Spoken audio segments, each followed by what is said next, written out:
살아계신 하나님 아버지, 감사와 찬송과 영광을 올려드립니다. 아멘. 오늘도 저희들에게 새 생명을 주시고 새로운 한 날을 허락하시고 하루를 시작하며 아버지의 집으로 주님의 몸된 교회로 이 은혜의 보좌 앞으로 나아올 수 있도록 저희들의 발걸음을 인도해 주셔서 하나님의 이름을 찬송하며 기도를 드리며 생명의 말씀을 전하고 듣는 하나님께 예배하는 이 복된 자리로 저희를 인도하시니 아버지 감사합니다. 아멘. 이 시간 하나님 앞에 나온 한 심령들과 또 저들이 속한 가정에 하나님께서 복을 주시고 주님. 하나님 말씀의 영으로 진리의 영으로 임하셔서 저희들의 오늘 하루의 삶이 온전히 하나님만 따르고 하나님만 의지하는 복된 한 날이 되도록 주님 은혜 내려 주옵소서. 아멘. 이 시간 성령 하나님 전하는 종의 입술을 주장하시고 아멘. 듣는 모든 심령의 온 마음과 귀와 눈과 입술을 주장하셔서 아멘. 온전히 하나님께로 얼굴을 향하고 하나님의 말씀에 대하여 마음의 문을 열고 귀를 열고 눈을 열고 입을 열어 하나님의 말씀을 받는 시간 되도록 주님 이 시간을 주장하여 주옵소서. 아멘. 예수 그리스도 이름으로 축복하며 기도 올리옵나이다. 아멘. 아멘. 시편 64편은 다윗의 시라고 시편 64편 바로 위에 아마 성경책에 써져 있을 겁니다. 분류상, 내용상 비판시 또는 저주시에 해당을 합니다. 당시에 다윗이 의인들이 고난을 받고 악한 사람들이 심판받지 않는 것에 대해서 고민하던 중에 종말론적인 심판, 악한 사람들은 결국에 마지막에는 하나님의 심판을 받는다는 것에 그 해결책을 찾게 되는 그러한 다윗의 그 마음이 쓰여져 있는 그런 시편이 되겠고, 내용상 학자들은 아들 압살롬의 반역을 겪는 과정에서 이 64편을 썼을 것이다 라고 생각을 합니다. 오늘날 우리도 마찬가지입니다. 악한 사람들이 벌 받아야 될 것 같은데 악한 사람들이 벌은커녕 떵떵거리고 잘 사는 것처럼 보여집니다. 또 실제로 그렇기도 하고요. 왜냐하면 세상에서는 조금 더 잘 속이고 조금 더 거짓되고 그런 사람들이 잘 되는 것처럼 보여져요. 어제도 제가 뉴스를 보니까 뭐 주식 고수다 해가지고 한 사람당 350만 원씩 그런 거를 듣는 사람들이 있긴 하더라고요. 근데 다 거짓 자료였고 거짓이었다.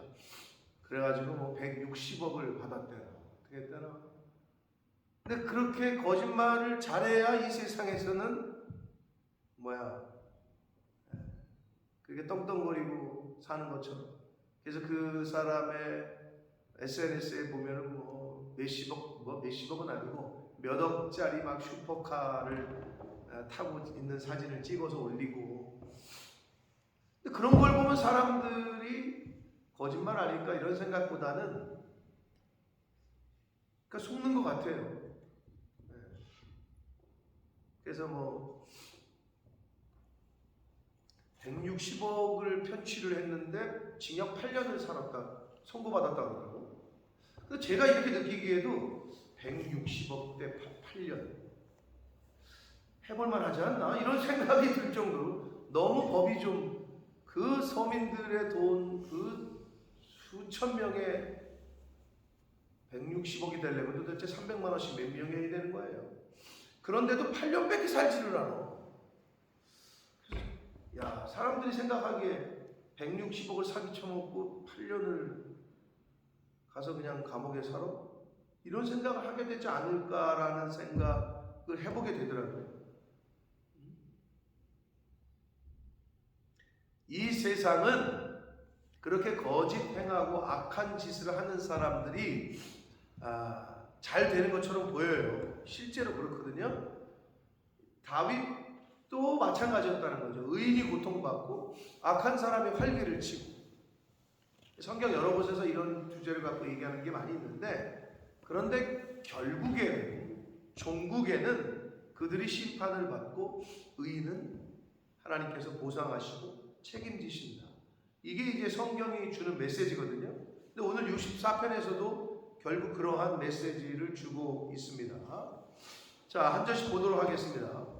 하나님이여 내가 근심하는 소리를 들으시고 원수의 두려움에서 나의 생명을 보존하소서. 2절까지 있습니다. 주는 악을 꾀하는 자들의 음모에서 나를 숨겨주시고 악을 행하는 자들의 소동에서 나를 감추어 주소서. 자, 세 가지를 구해요. 다윗이 나의 생명을 보존하소서, 나를 숨겨주소서, 나를 감추어 주소서. 누구로부터? 악한 사람들로부터. 사랑하는 성도 여러분, 생명을 보존하시고 나를 숨겨주시고 나를 피난처로 감추어 주실 수 있는 분은 하나님 한 분이십니다. 아멘. 그 나에게 생명을 주시고 나를 숨겨주시고 나를 지켜주시고 나에게 피난처가 되어주시는 분을 다른 데서 찾지 마시라고. 그러니까 다윗의 시편은 그것에 대한 확실한 믿음과 신뢰가 있었기 때문에 주는 나의 피난처시오, 나의 반석이시오, 나의 피할 곳이요, 계속 그 고백을 올려드려요. 아마 그 믿음이 없었으면 광야 생활하면서 동굴로 숨어 지내고 했던 10여 년의 시간을 견딜 수가 없었을 거예요, 아마도. 근데 여기서 원수의 두려움에서 나의 생명을 보존하소 그랬잖아요. 이 두려움은 우리 믿는 사람들에게 있어서 두려움이 있다는 거는 믿음이 약해졌다는 거예요. 믿음이 강하잖아요. 내 안에 믿음이 강하게 역사하잖아요. 그럼 두려움이 없어요. 반대로 내가 지금 두려움을 느끼고 있다. 그거는 믿음이 약해졌다는 걸 뜻해. 이거는 상극이에요. 내 안에 믿음이 충만하잖아요. 다른 말로 하면 하나님의 은혜가 충만하잖아요. 그러면 걱정, 근심, 두려움 이런 것들은 사라져요.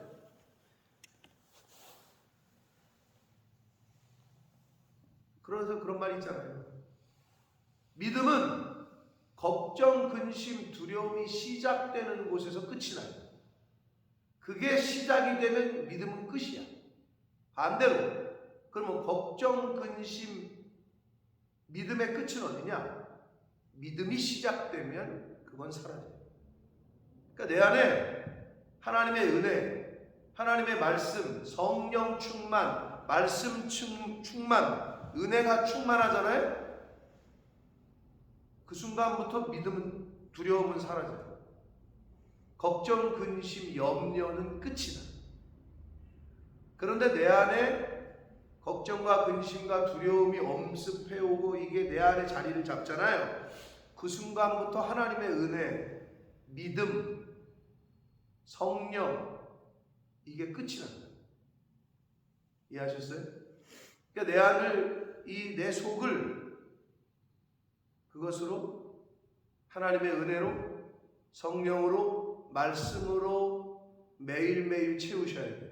아멘? 아멘. 그래서 여러분이 지금 이 자리에 나와 있는 거예요. 그러기 위해서. 아니 뭐 일반적인 거하고 똑같아요. 학생이 시험을 보는데 1번에 2번이야 라는 믿음이 있어야 다시 안 봐요, 그거를. 근데 1번에 2번이야, 3번이야. 헷갈리잖아요? 그러면 걱정이 돼요. 아, 1번 이거 맞는 거야? 틀린 거야? 헷갈린다. 그러면 학생이 시험을 볼 때 안 헷갈리게 할 수 있는 유일한 방법은 뭐예요? 확실하게 공부하는 거죠. 헷갈린다는 얘기는 자신이 없다는 거잖아요. 그 문제에. 어떤 문제를 놓고 성도가 판단을 해야 되는데 이렇게 하는 게 맞나? 이렇게만 하는 게 맞나? 이게 헷갈리잖아요.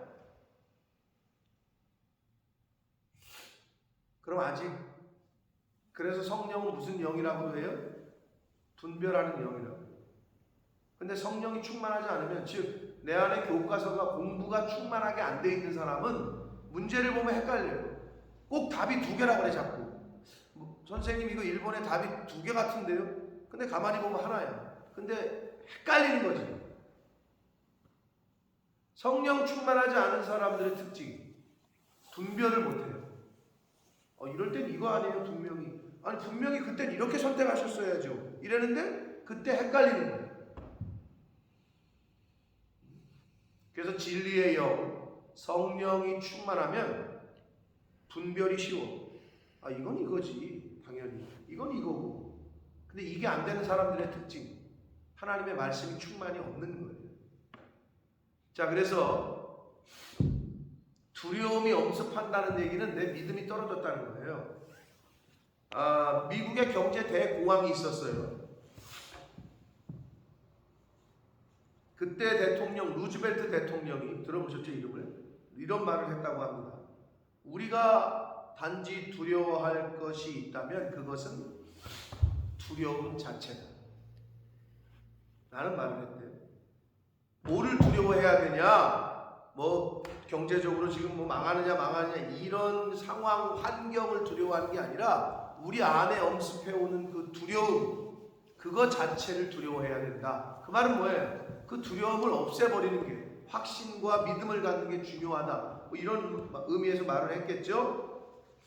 다윗이 시편 앞에 27편에 이런 말씀을 했어요. 이것도 다윗의 고백이에요. 나 여호와는 나의 빛이요 나의 구원이시니.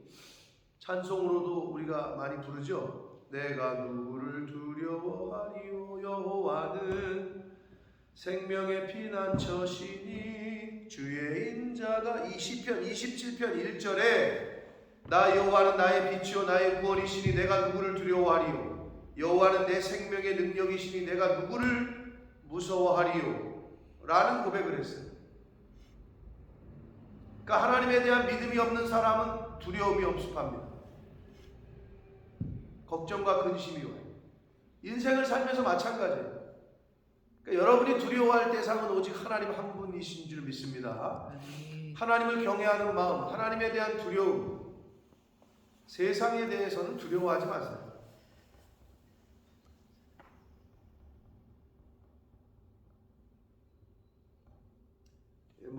TV 드라마나 영화 같은 데 가끔 이런 말이 나와요.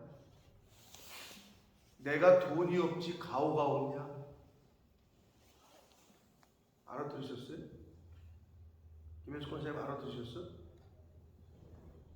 가오가 뭐예요? 네? 자세? 어떤 자존심? 이런 거죠. 내가 돈이 없지 가오가 없냐? 이게 약간 드라마 같은 영화 같은 깡패 같은 애들이 내가 돈이 없지 가오가 없냐? 이런 말을 한다. 여러분 하나님의 자녀로서의 가오를 버리시면 안 됩니다. 아멘이 안 되네.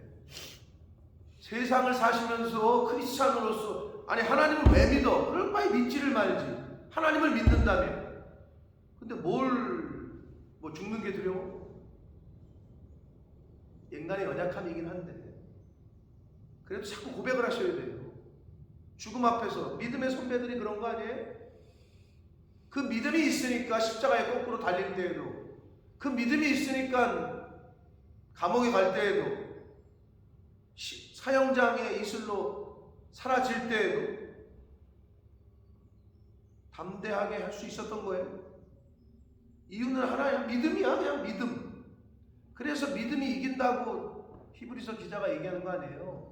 세상을 이기는 이김은 단 하나다. 믿음뿐이다. 네? 여러분 물론 우리가 돈이 없어. 하나님의 자녀로서의 가오는 버리지 마시라. 이 세상을 사시면서. 그래서 저는 돈은 없지만 우리 어머님이 저한테 주신, 하나님께 다 네 거다, 그거를 제가 늘 생각을 했어요. 그게 어떤 의미인가. 그런데 별거 없어요. 그냥 하나님이 채워주신다는 믿음, 하나님이 함께 하신다는 믿음, 그거를 잃지 않는 거예요. 내 마음에서. 그런데 그게 전부야. 그 마음을 지키잖아요. 그러면 다른 게 두렵지 않아요.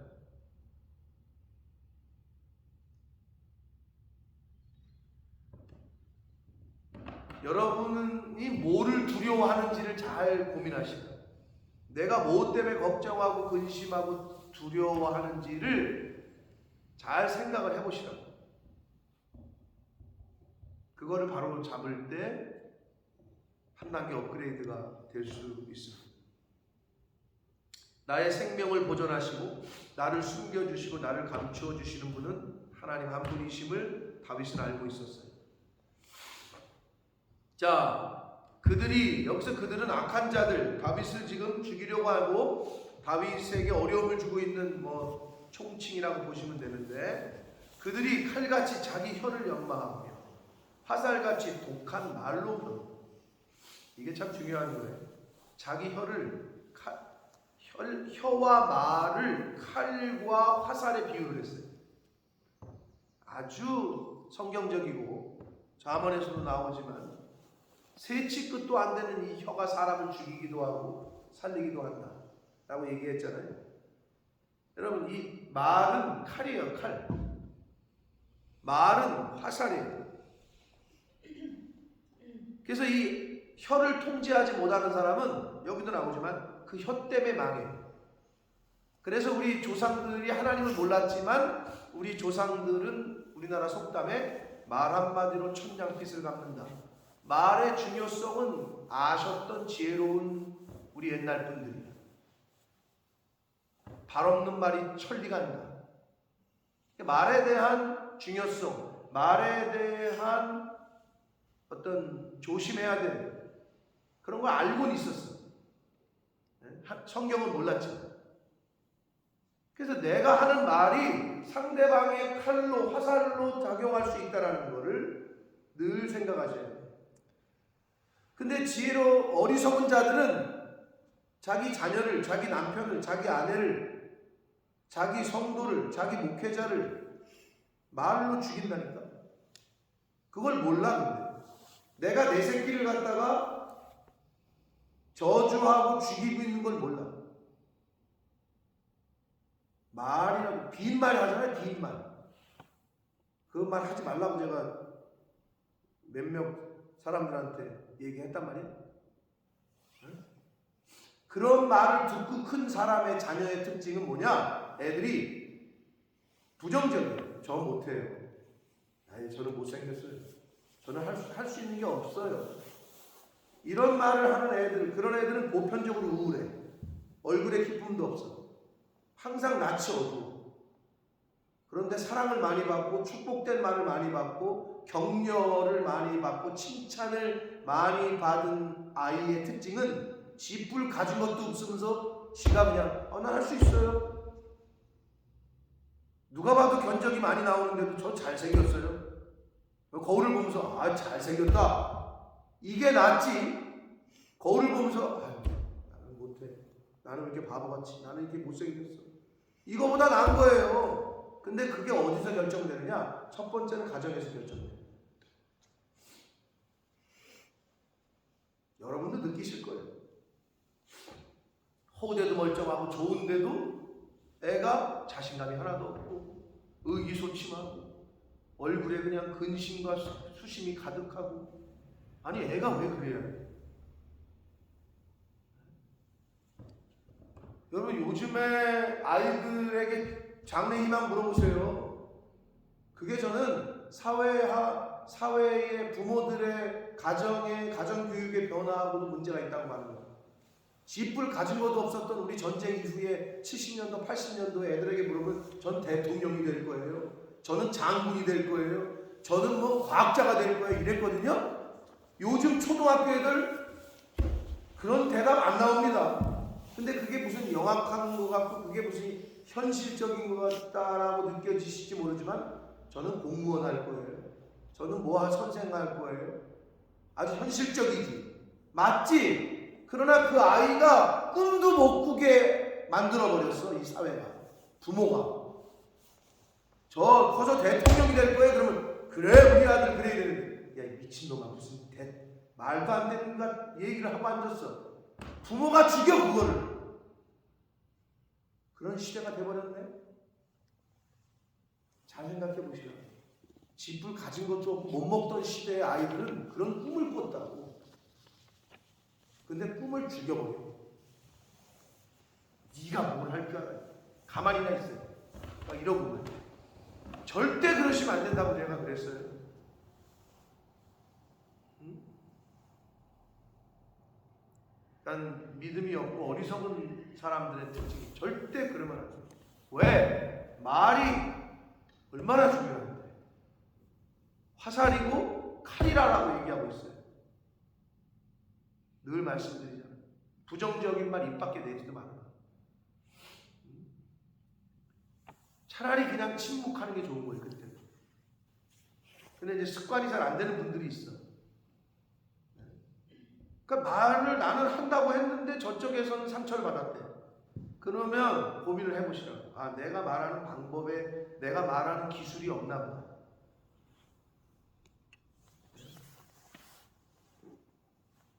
그러니까 의도적으로 축복하고 격려하고 위로하고 하시려고 노력을 하셔야 됩니다.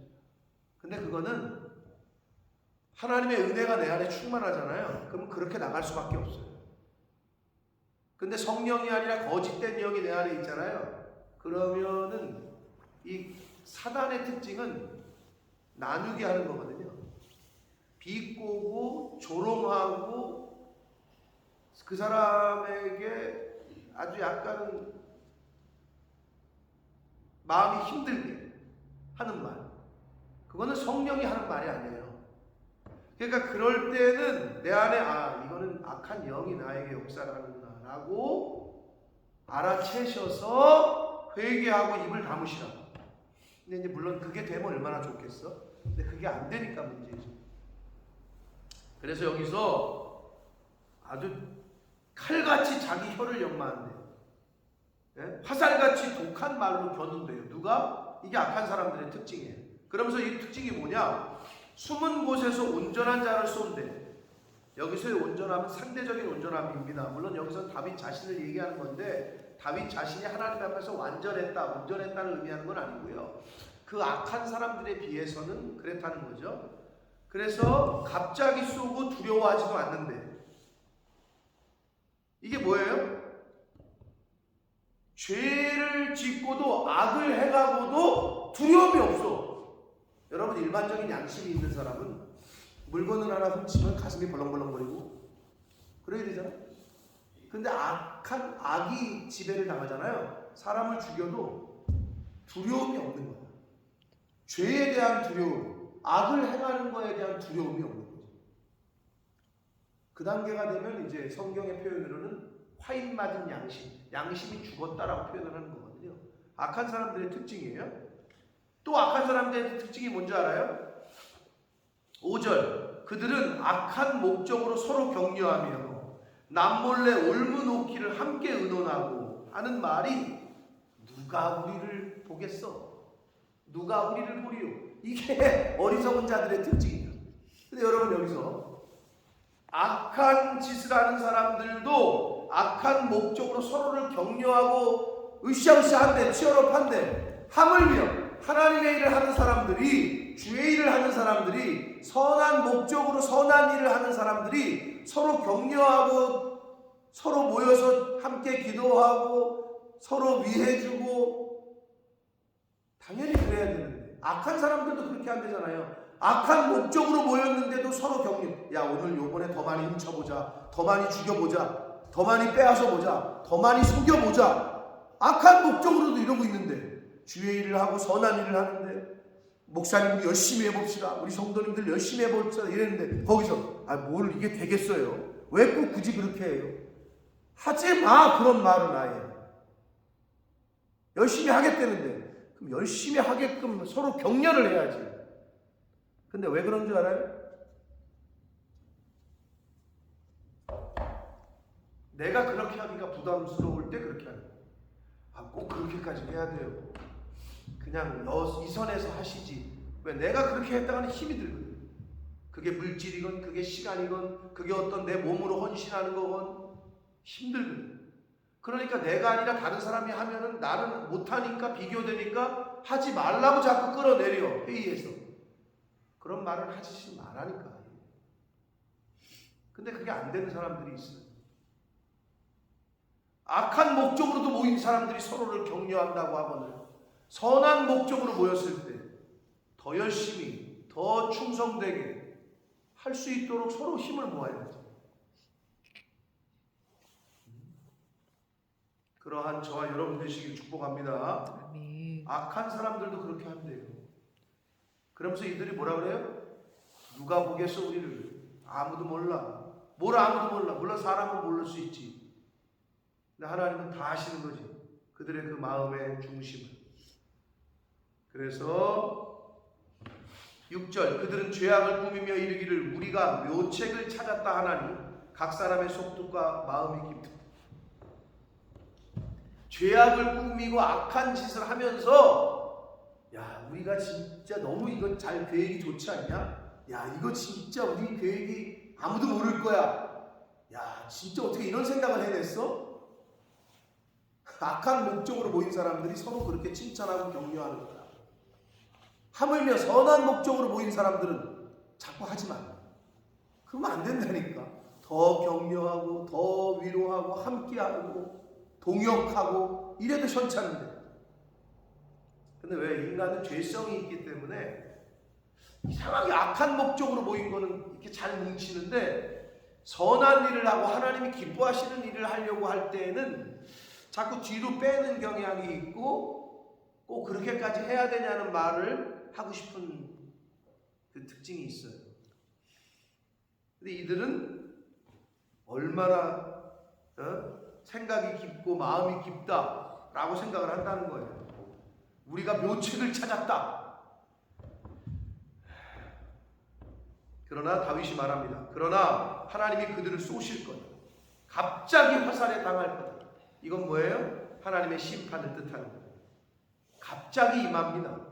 도적과 같이 예수님께서 재림하신다고 하셨듯이 악한 사람들의 종말은 갑자기 임해요.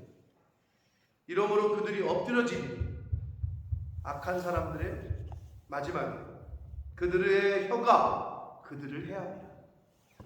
자, 다른 사람을 죽이고 다른 사람에게 상처 주고 다른 사람을 어렵게 했던 자기의 그 혀가 자승자박 자기의 그 말 때문에 자기가 해를 입는다 이 얘기. 이건 뭐 당연히 하나님이 그렇게 하셔야죠.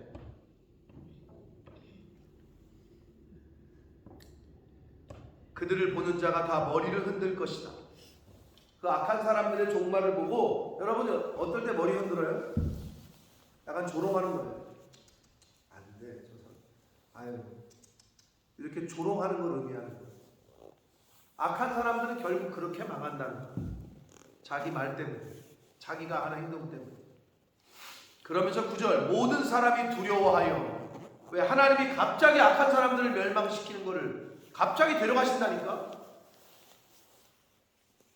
갑자기 하나님의 일을 선포하며 그의 행하심을 깊이 생각할 것. 마지막에 하나님께서 악인에게 보수하시고 심판하시는 모습을 보고 하나님을 경외하고 두려워하게 될 거고 하나님의 일을 선포하게 될 거고 하나님의 행하심을 깊이 생각하게 될 거예요. 10절 의인은 여호와로 말미암아 즐거워하며. 자, 그래서 이제 그 다윗이 이야기하기를 의인의 특징에 대해서 의인은 첫 번째로 하나님으로 말미암아 즐거워해요. 다른 게 아니라 물질로 말미암아가 아니라 재물로 말미암아가 아니라 성공으로 말미암아가 아니라 여호와로 말미암아 즐거워하고 의인은 하나님에게 피해요. 사람을 찾지 않아요. 돈과 명예에 숨지 않아요. 오직 그에게 피하리니. 이게 의인의 특징이에요. 힘든 일이 있어요? 하나님의 전으로 아버지께 오시라니까? 그래서 하나님께 기도하시라니까? 여러분 힘든 일이 있을 때 누구를? 그걸 해결해 줄 수 있는 사람을 찾아가잖아요. 빽 있고 힘 있고 돈 있고 세상 사람들의 특징이잖아요. 근데 여러분은 어디를 찾아가요? 그런 줄이나 백이나 뭐 있어요? 어차피 없잖아. 그러니까 하나님 앞에 나오시라고. 근데 웃긴 게 뭔지 알아요? 쥐뿔 아무것도 없으면서 하나님께 나오지도 않아. 하나님께 돌아오질 않아. 하나님의 집으로 오지를 않아. 이상한 자존심인지 모르겠어요. 와서 무릎을 꿇지 않아. 하나님 앞에 부복하고 내 모든 걸 내려놓고, 그게 진정한 겸손이거든. 그게 잘 안 된단 말이야. 그래서 하나님께 피하는 사람이 의인이에요. 그리고 마지막으로 마음이 정직한 자. 의인은 정직해요. 그리고 자랑한다고 그랬잖아요. 이건 하나님을 찬양하는 거예요. 그래서 의인의 특징, 하나님으로 즐거워하고 하나님께 피하고 마음이 정직한 하고 하나님을 자랑해요. 하나님을 찬양해요. 여러분, 여러분의 자녀가 나가서 여러분 부모님을 자랑하기를 원하십니까? 야, 우리 아버지 얘기 끊이지도 마. 야, 밥 먹는데 우리 엄마 얘기 끊이지 말라 그랬지. 이러시길 원하십니까? 하나님도 어떻게? 하나님 늘 하나님을 자랑해. 그러면 하나님 자랑한다고 그러잖아요. 근데 이런 사람들이 있어. 하나님을 믿고 하나님을 자랑한다고 하는데 교회를 욕해.